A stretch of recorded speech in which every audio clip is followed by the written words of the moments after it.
avant et il a coaché des équipes en élite. Donc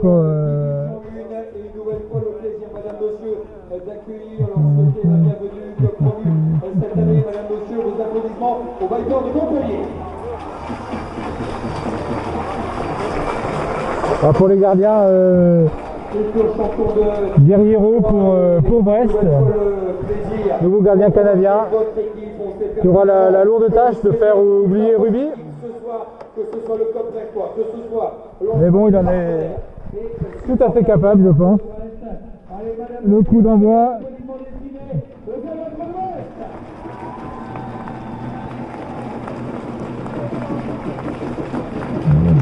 Ça y est, le premier palais. Premier palais pour les Albatros. Donc peut-être un joueur. Ouais. Non, attention à ne pas perdre de palais dans la zone. Montpellier qui récupère et va pouvoir récupérer un palais dans la zone. Et donc du coup, le palais a été récupéré par les Vipers qui s'organisent déjà dans la zone offensive. Toujours en contrôle du palais, les Vipers. On redonne à la bleue. Pas de lancer possible. Bon jeu défensif, un bon marquage des Albatros. Et ce sont les Brestois qui récupèrent, qui peuvent se dégager, mais sans contrôler le palais. Néanmoins, il n'y aura pas d'également interdit, ça va jusqu'à la cage de Montpellier. Changement de ligne pour les deux équipes. Ça y est, on a changé de ligne. C'est la ligne des frères Avenel sur la glace. Pour Brest, ligne expérimentée.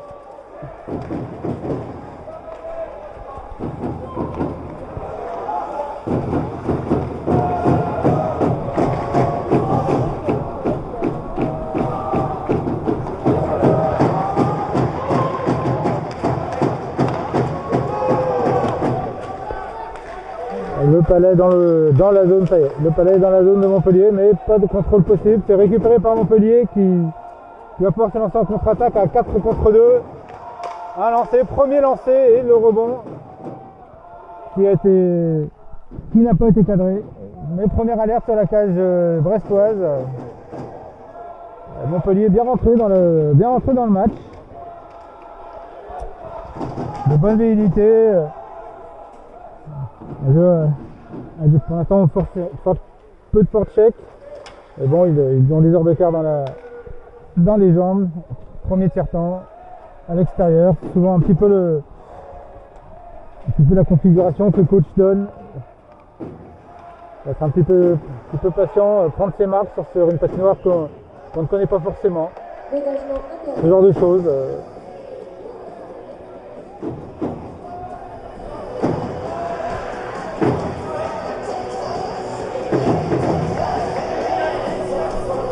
Et la mise au jeu suite à ce dégagement interdit dans la zone brestoise.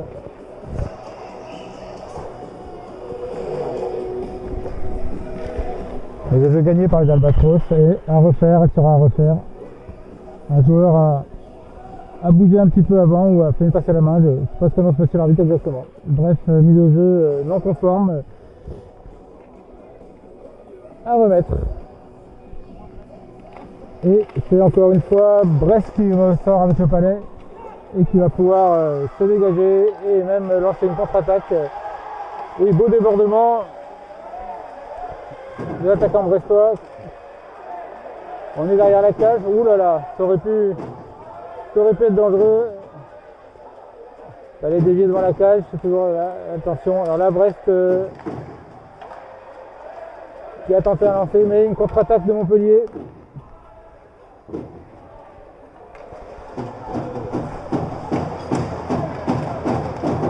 Bien pris le joueur, mais on n'a toujours pas le palais. Ça y est, cette fois c'est Montpellier qui contrôle le jeu, qui...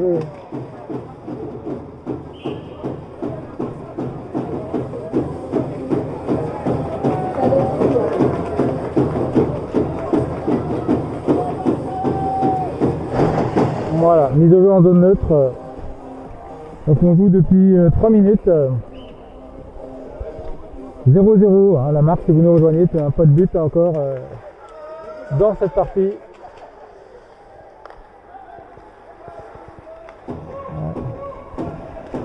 hors jeu, il ne peut pas rentrer en zone. Florian de Montpellier, et ça y est, cette fois c'est fait. On va travailler dans le fond avec le numéro 29.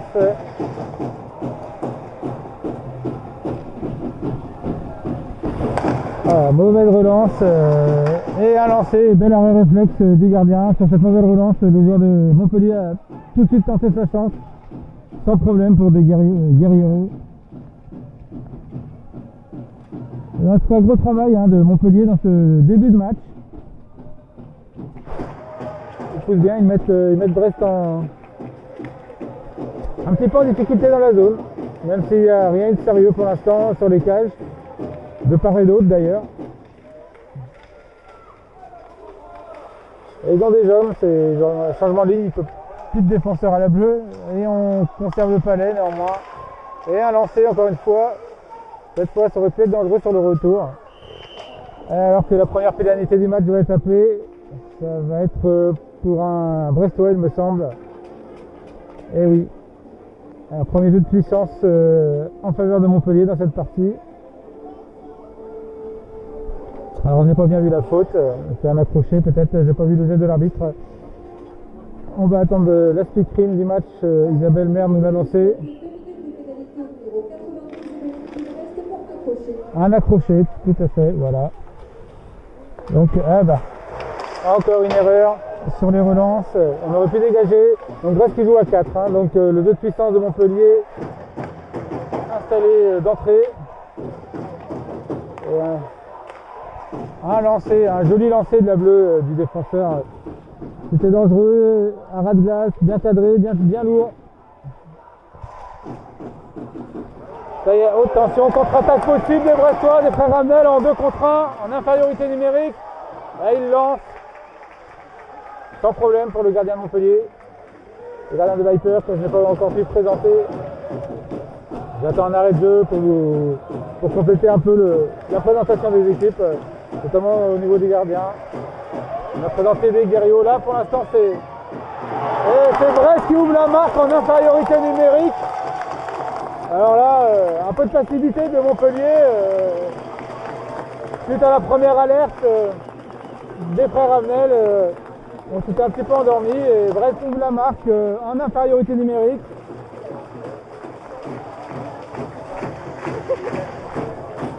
Coup dur pour Montpellier, ils avaient l'occasion de porter le danger sur la cale brestoise et c'est eux qui se retrouvent menés et qui encaissent un but.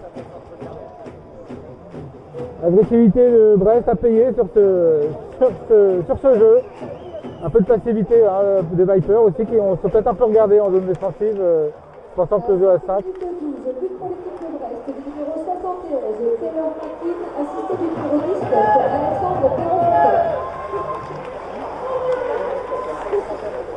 Et cette fois, les joueurs de Montpellier sont entrés en zone, vont réinstaller leur jeu de puissance. Ils ont encore une minute de supériorité numérique, 43 secondes, pardon.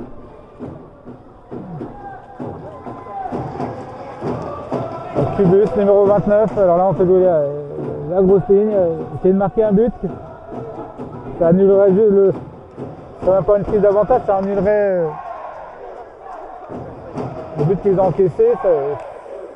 Je pense que l'entraîneur Stéphane Gros doit pas apprécier la blague. Et dégagement possible des Brestois. Non, bien intercepté à la bleue par le numéro 7 de Montpellier. Les 10 dernières secondes du jeu de puissance. Pour l'instant, pas trop d'occasion aussi. C'était chaud sur la cage, mais sans conséquence. Il y aura encore néanmoins une seconde en infériorité et la mise au jeu aura lieu dans la zone brestoise. Donc Brest qui a ouvert la marque en infériorité numérique. Alors à Montpellier de se remettre dans le bain et d'oublier ce but parce que c'est... Voilà, fin de la supériorité numérique. Oh, joli arrêt réflexe de la mitaine de Guerriero. Cette déviation pleine lucarne. Attention à ce Viper. Se sont peut-être fait un peu surprendre, mais c'est pas fini.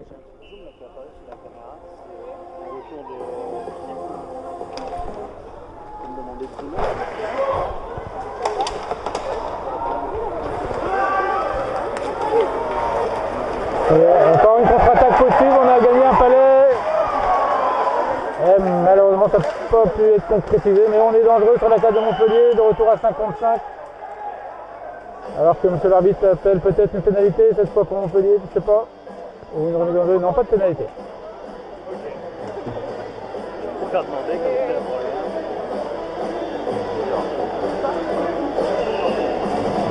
Remise au jeu dans la zone de Montpellier. Alors que ça chauffait sur la cage Montpellier-Rennes, non, c'est la mise au jeu reliée à l'extérieur. On a dû avoir un joueur en zone pour les Albatros, ce qu'il y a dans la zone du gardien, ou une petite obstruction sur le gardien qui a déclenché donc un arrêt de jeu, une mise au jeu dans la zone neutre. Cette fois c'est reparti, tout de suite les Albatros à l'assaut, qui reprennent, qui mènent 1-0, on le rappelle, si vous nous rejoignez, 1-0 pour Brest.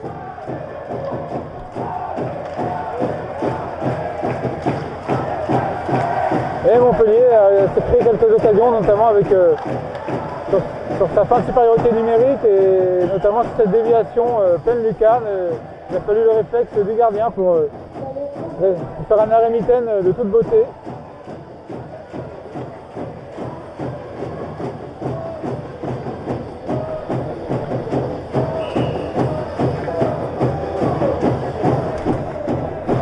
Alors, 12 minutes 40 à jouer, encore, dans cette première période. On joue, voilà. Là, hop, là, très très beau jeu. Il était tout seul dans l'enclave. Belle occasion brestoise de Avenel qui a pu faire une belle reprise, bien captée, bien suivie par le gardien. Mais c'était chaud. Il n'y a pas le genre d'erreur de marquage que les coachs vont apprécier. Et c'est un joueur, un attaquant tout seul dans la zone qu'on appelle l'enclave, le slot si vous préférez aussi, c'est-à-dire la zone devant le gardien.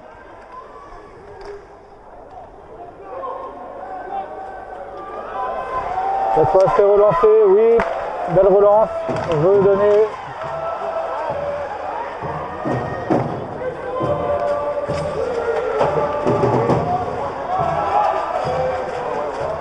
Cette fois, c'est Montpellier qui a récupéré.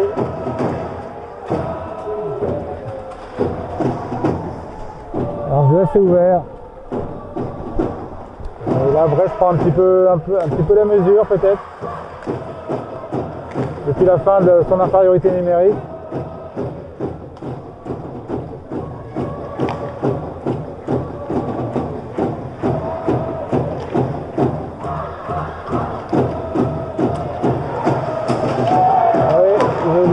Du Montpellierin.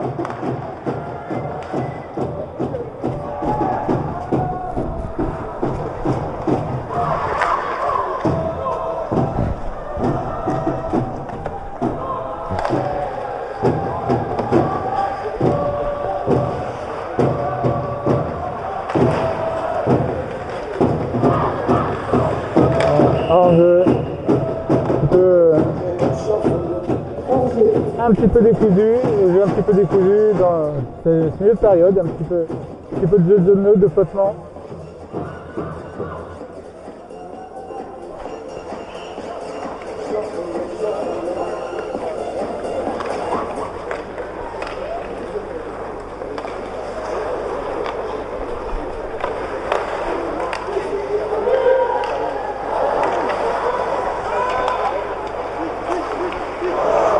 Il a cassé sa crosse, ça aurait pu être à un mauvais moment.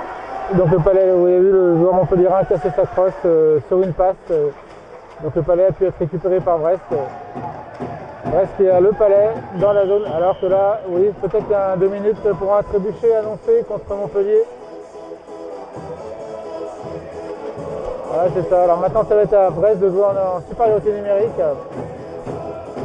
L'occasion aussi de pourquoi pas de mener 2-0. On va voir ce qu'il va en être sur ce jeu de puissance. 9 minutes et 28.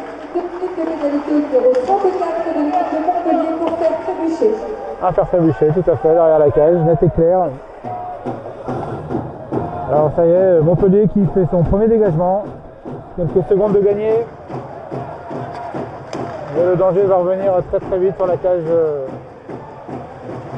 héroltaise. Ça y est, le jeu de puissance installé. C'est un lancer de la bleue, non cadré. On va rejouer. Alors Brest qui joue, vous voyez le jeu de puissance brestois avec un joueur en haut de la zone. Un seul joueur à la bleue.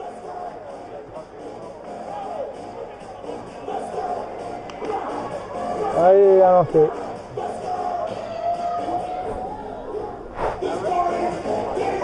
Pour l'instant, le gardien montpelliérain fait bonne garde. Mise au jeu à suivre devant sa cage néanmoins. Après, ce qui a l'air de gagner beaucoup de mise au jeu ce soir pour l'instant en tout cas. Ouais, non. À refaire.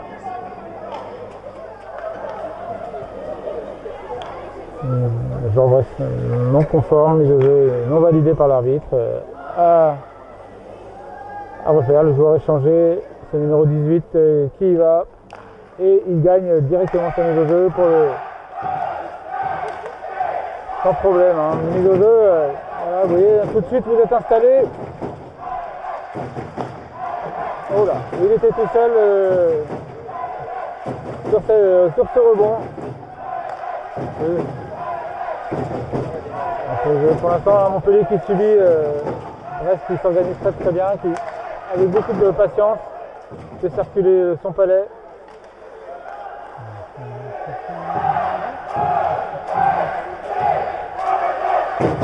Voilà, regarde le palais en jaune. Montpellier un peu passif, hein, même si on est à 4, attention quand même. Brest fait un petit peu ce qu'il veut, hein,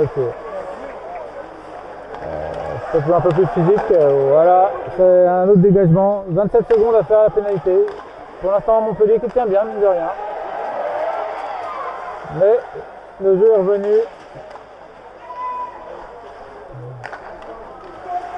Le jeu de puissance est réinstallé sans problème hein, pour les Albatros. 10 secondes à faire la pénalité. Les dernières occasions sur ce jeu de puissance brestois qui restera peut-être infructueux. Voilà, on est revenu à 5 contre 5, mais le jeu est toujours dans la zone. Brest toujours installé dans la zone de Montpellier, qui fait tourner le palais. Oh là là là. C'est voilà. Donc on se dégage comme on peut pour Montpellier, on va apporter une ligne fraîche parce que là. Attention à cette contre-attaque. Non, il ne pourra pas prendre le palais avant la ligne rouge. Ça aurait pu être dangereux. Bel effort de patinage, mais les Albatros se sont ressaisis du palais. Non, cette fois c'est Montpellier qui a encore intercepté un palais en zone brestoise.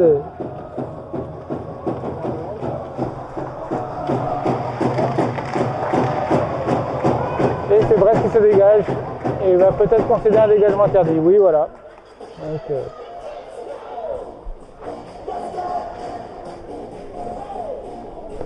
alors, pas de changement de ligne apporté par Montpellier.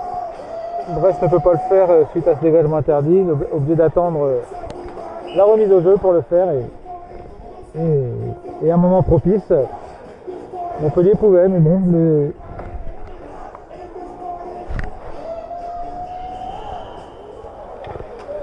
Les jeux donc dans la zone brestoise, on va voir un petit peu. Les jeux sont souvent gagnés par Brest ce soir en tout cas. Ils donnent tout de suite le palais à l'équipe brestoise.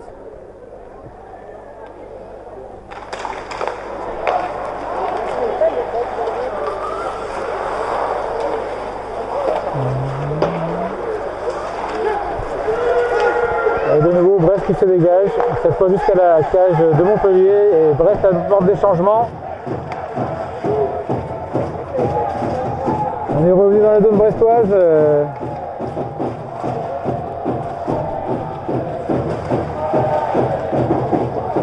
Et un nouvel arrêt de Guerriero. Pour l'instant,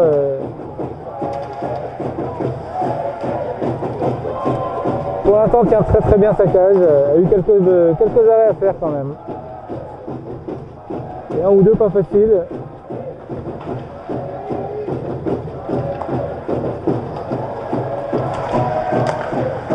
Là, c'est Montpellier qui est dans la zone brestoise, mais qui ne trouve pas de lancer finalement. Et ça repart en contre-attaque et même en jeu.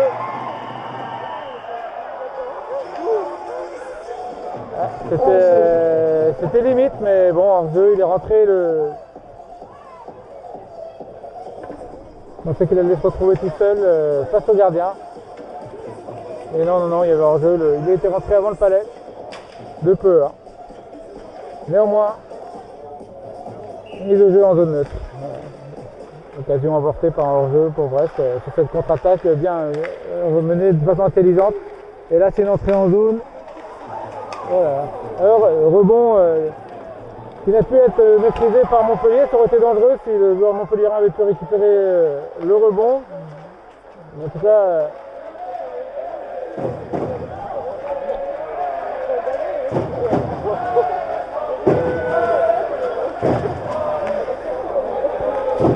l'organisation de Montpellier qui sort de la zone, qui rentre en zone.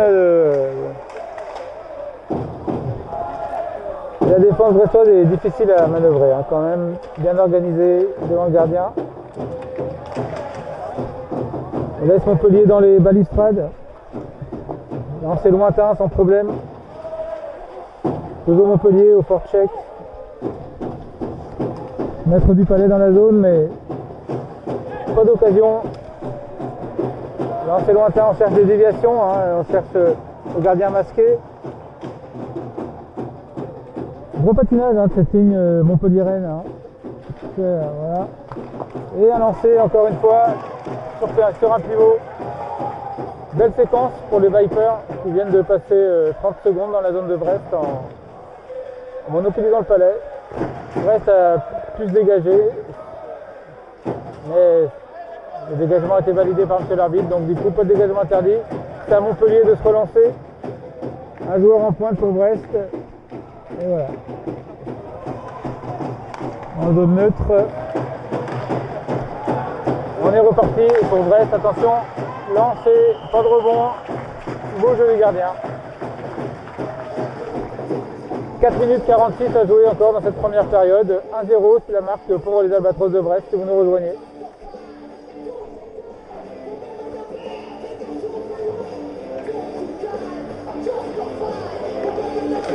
But marqué en infériorité numérique. Hein.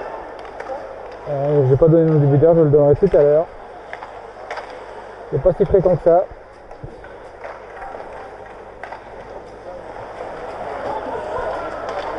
Et Montpellier qui possède quand même quelques bonnes unités. Hein. Il faudra voir sur la saison, hein, c'est une première saison en D1, un retour, donc oui, joli jeu, jolie feinte, on conserve le palais, mais on se retrouve un petit peu seul, hein, contre deux, on envoie derrière la cage, et on va travailler pour les Vipers. Cette fois le palais a pu être intercepté par Avenel. Et ça y est, la sortie de zone intervenue. Non, mauvais jeu. Attention à ne pas refaire de surnombre. Encore un palais un petit peu perdu. Ça pourrait poser des problèmes, hein, ce palais perdu en zone. C'est pas l'endroit où perdre des palais. Néanmoins, sans conséquence, et on est reparti en contre-attaque pour Brest. Et arrêt du gardien montpelliérain qui gèle le palais. 3 minutes 26 à jouer, 1-0 toujours.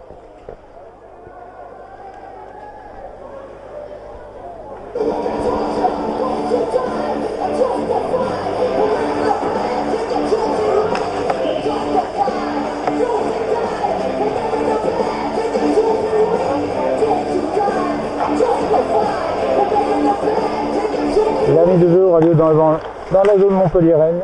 Le palais cette fois qui sort de l'aire de jeu. Palais injouable. Alors, oui, le jeu aura de nouveaux lieux dans la zone. C'est un joueur de Montpellier qui l'a dévié, qui a touché en dernier le Palais.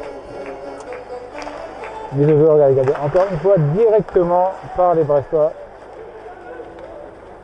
Voilà. Et puis la précision aussi côté Montpellier-Rennes. Cette rentrée en zone, le Palais perdu un petit peu, oula, un petit peu bêtement. Et Brest avec Aurélien Grébrand de nouveau à l'attaque. Allez. Montpellier qui s'organise bien en sortie de zone, hein, des sorties de zone propres, hein, ça. On sent il y a du travail là-dessus.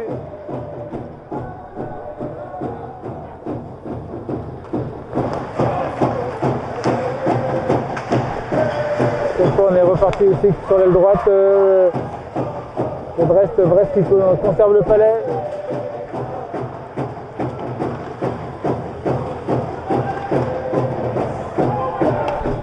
Deux minutes 20 à jouer.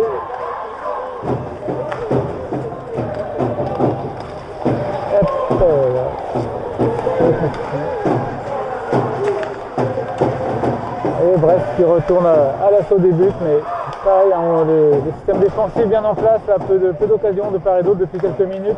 Des lancers lointains, hein, ça peut rentrer sur des déviations. Oula, voilà. Oh là là, cette reprise du numéro 44 brestois. Là, c'est Brest qui met la pression dans la zone et qui vient de se créer une belle occasion. Brest qui aimerait bien peut-être mettre un deuxième but, histoire d'asseoir un petit peu on va dire sa domination, mais attention, c'est ben occasion pour en breakaway pour Montpellier. Non. Arrêt du gardien Guerriero sur cette échappée. Et là on n'était pas loin du 1 partout, mais Guerriero fait bonne garde. Le joueur de Montpellier n'a pas pu tromper la vigilance du portier brestois. Néanmoins c'était une jolie contre-attaque, joli break, bien amené. Attention néanmoins, hein, le poste. Alors que nous allons rentrer dans la dernière minute de jeu de cette première période, d'ici quelques secondes. Arbitres et joueurs, 1 minute de jeu avant la fin de la première période. Et cette fois c'est Abnel qui a récupéré, numéro 74. Alors un jeu un petit peu confus. Mais bon, des imprécisions, des palais un peu perdus bêtement, qu'on récupère aussitôt, mais le jeu est un peu moins net. 33 secondes à jouer, c'est Montpellier qui va se relancer pour peut-être la dernière offensive de ce premier tiers-temps. Un lancer lointain. Et la défense brestoise bien placée qui défend son gardien, protège le gardien. C'est du hockey, tout simplement. Le gardien n'a pas laissé de rebond. Et en tout cas, on pense que Sylvain Coder a encore dégoté un bon gardien pour cette équipe de Brest. L'impression qu'il donne en tout cas. Il n'a pas paniqué du tout sur le breakaway. C'est un très joli arrêt du banc sur une déviation Pelmicarde qui était un bel arrêt réflexe. Boum, voilà la mise en échec. 22 secondes à jouer.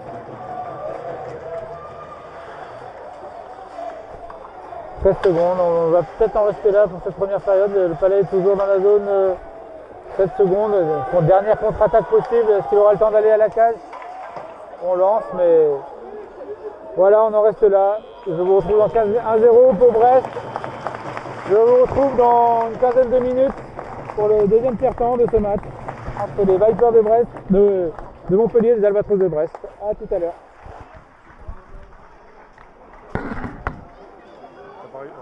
On n'a pas les codes, Pas bien la première période avec l'avantage qui a été pris dans les premières minutes par les Albatros.